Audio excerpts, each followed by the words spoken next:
Hi guys, it's CalamitiesDawn. Welcome back to another mod showcase. Today we're looking at the artifacts mod. As you can see, I already have one in my hand and it's the umbrella, but I'm going to tell you all about all of the other ones we have today. So I kind of, if I can figure out what I'm doing, there we go. I have a whole bunch empty spots at the minute. I'll put the new row in as we go across, but the first one is the umbrella, which adds a bit of slow falling. If I go all the way up here and just slow fall all the way down. We then have everlasting beef, which if you actually put this one in a furnace, you'll then get eternal steak. It does not get consumed when you eat either of them, but both of them just do hunger and stuff, which doesn't do anything for me because I'm in creative. Then we have the plastic drinking hat and the novelty drinking hat. The plastic drinking hat, so I should also explain that these are cosmetics, so if you have another I think there's another mod that has to be with them, which I'll put in the description. But you can actually right click them so they look like you can actually see them. Otherwise they just don't do anything. Like they'll still do what they're doing, but you won't see them. Anyway, the plastic drinking hat decreases the time it takes to drink items, it decreases the time it takes to eat items, and it's equipable in the hat slot, so you get 150% plus drinking speed plus 50% eating speed. The novelty hat does the same thing. It's just a different looking one. Then we have the snorkel. Allows the wearer to breathe underwater for a limited amount of time. Water breathing, 15 seconds. Night vision allows you to see in the dark slightly. So it doesn't do like amazing, but does do a bit better. I'll keep that one to the side and we'll show that one at night time. The villager's hat decreases trading prices of villagers. And then we have the superstitious hat. Applies an extra level of looting to killed entities. So most of these go in the hat slot. So if I can get to my inventory, we have a hat slot here. So if we do this and see if I right click, it's gone. But if I right click again, it is now on our person. So now we have the hat on our head.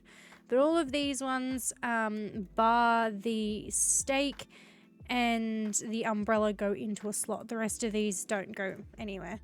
The next set that we have two more hats left. We have the cowboy hat and the angler's hat. So the cowboy hat increases the speed of ridden mounts, so a 40% plus mount speed. And then the angler's hat applies an extra luck of the sea when fishing and applies extra level of lure when fishing. Once again, those go in the hat slot. The next ones we have are all in the next slot, which I'll show you where that is in a minute. But we have the lucky scarf, scarf of invisibility, cross necklace, panic necklace, shock pendant, flame pendant, and the thorn pendant.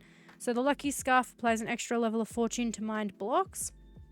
We have the invisible scarf of invisibility, which turns the wearer invisible.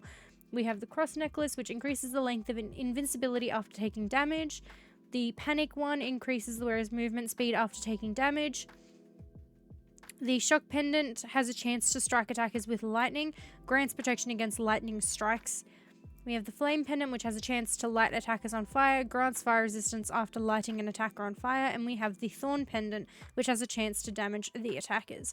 Now I'll show you what these ones look like in the next slot, which I have to find there. So there's the scarf. We can't see now. I'm blind.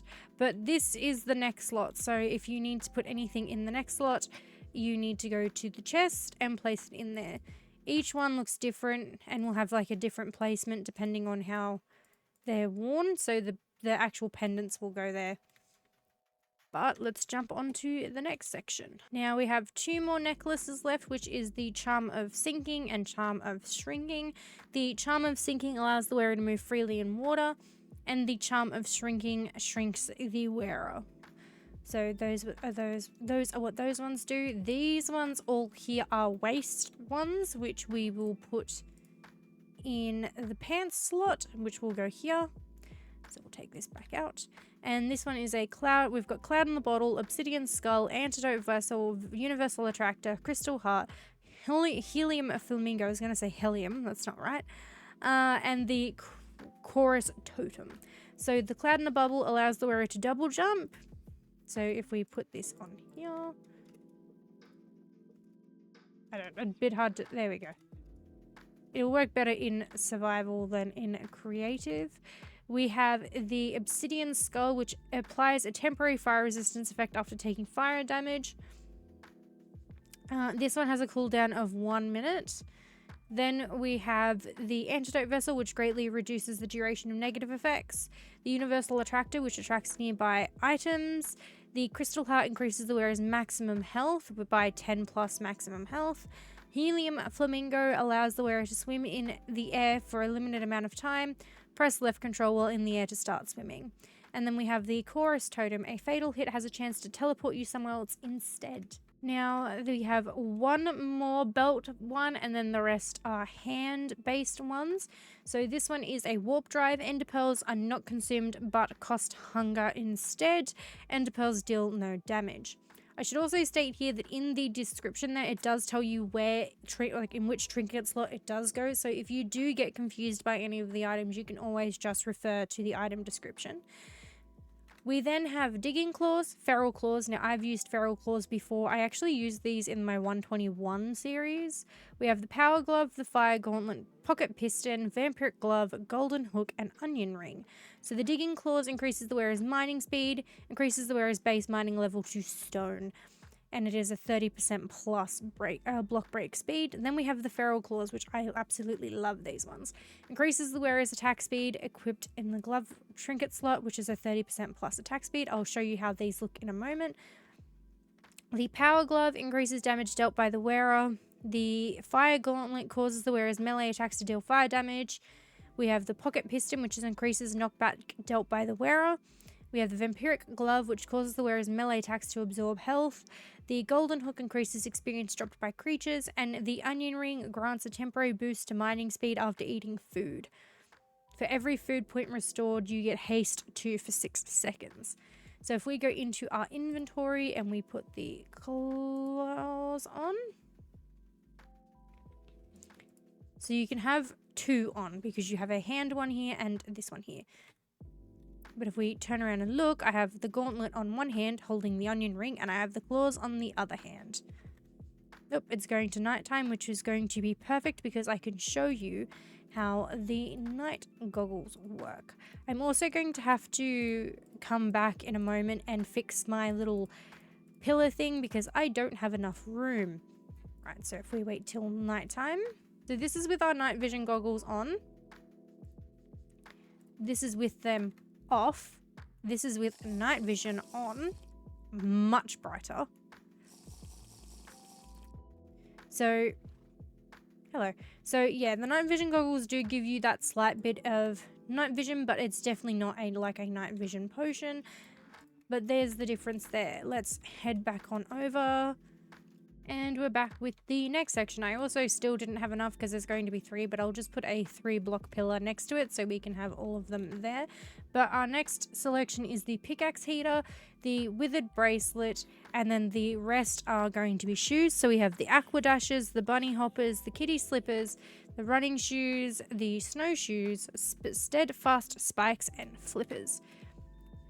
So our first 2, which are for hands, which I will pop them down, is the pickaxe eater automatically smelts mined ores, and the withered bracelet. Melee attacks have a chance to inflict the wither effect, and it gives you the chance to inflict wither 2 for 8 seconds. The next set are all shoes, which we'll put these on. Now, I've used the kitty shoes a couple of times, and I think I've only used the flippers once, so the rest of them I don't know what they do. So the aqua dashes allows the wearer to walk on fluids while sprinting. I'm going to check that one out in a second. We have the bunny ones, which increases the wearer's jump height and the wearer's maximum safe fall distance.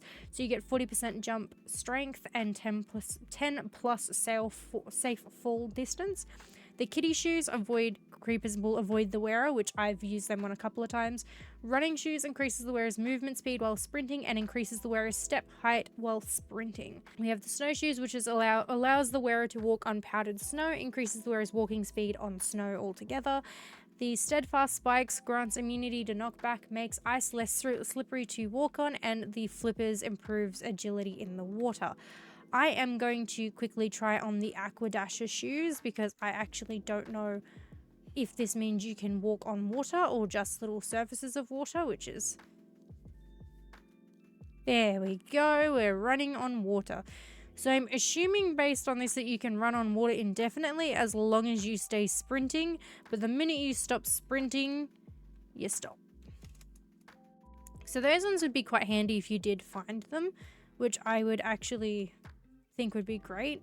I actually don't know if all of these spawn in dungeon chests. I'm assuming they would, and I know that certain mods do have a cross compatibility with them so that you can use them with modded dungeons. I don't know which ones in particular though, but I do know that that is a thing. I will get those last 3 up on the wall.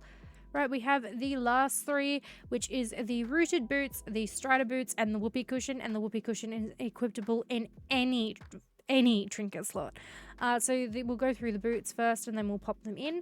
So the rooted boot slowly replenishes hunger while walking on grass. Plants grow after eating when standing on grass. So that seems like a very, I don't know, cool one if you needed it. We then have the strider boots, which allows the wearer to stand on lava while sneaking, grants protection against hot floor damage.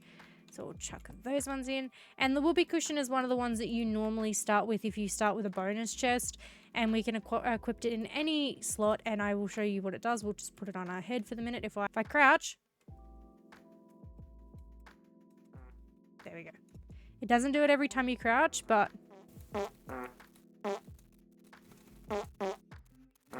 so that is all of the artifacts in the artifacts mod. The mimic spawn egg is pretty much exactly what you'd expect. You've gone into a dungeon to go look for the artifacts and you come across a mimic. Now, if I go into survival quickly, I will show you how that works. But it's pretty much just another way to add a little bit of suspense when you're looking for artifacts. So the mimic will come and attack you, as you can see here. I don't know how much health it has, but it is going to kill me. I had a totem on me apparently, and you can see as the chorus totem does, it teleports you over this way. But that is the mimic. So be careful of those when you are going into dungeons looking for the artifacts, because there is a chance that a normal chest can be swapped out for the mimic. All of them have a purpose. I have never actually collected all of them. The main ones I have collected have been the flippers, the kitty shoes. I've had the bunny shoes once, I think, from memory. I've had this one I always get, the obsidian skull, and I've had this one and the umbrella before. That has been all I've ever gotten. Actually, no, that's a lie. I have gotten the night vision, and I have also gotten the flame pendant. But I would love to see what you guys think of this, if you'd want to play with it in your Minecraft worlds. I think it's just a nice little add-on way to add a bit more of interestingness to Minecraft, and it gives you something to look for in chests and little ways to boost you or give you benefits without needing to go potion crazy, especially if you're someone like me who doesn't like potions. But that is it for the artifacts mod. I will put both the artifacts mod and the trinkets mod in the description, because I believe for artifacts to run you need the trinkets mod, but I will put them both in the description. Now, if there are any mods that you'd like me to cover, or if there's any questions, please just drop them in a comment below and I'll get back to you when I can with what knowledge I have, and I will catch you guys in the next CalamitiesDawn. Bye guys.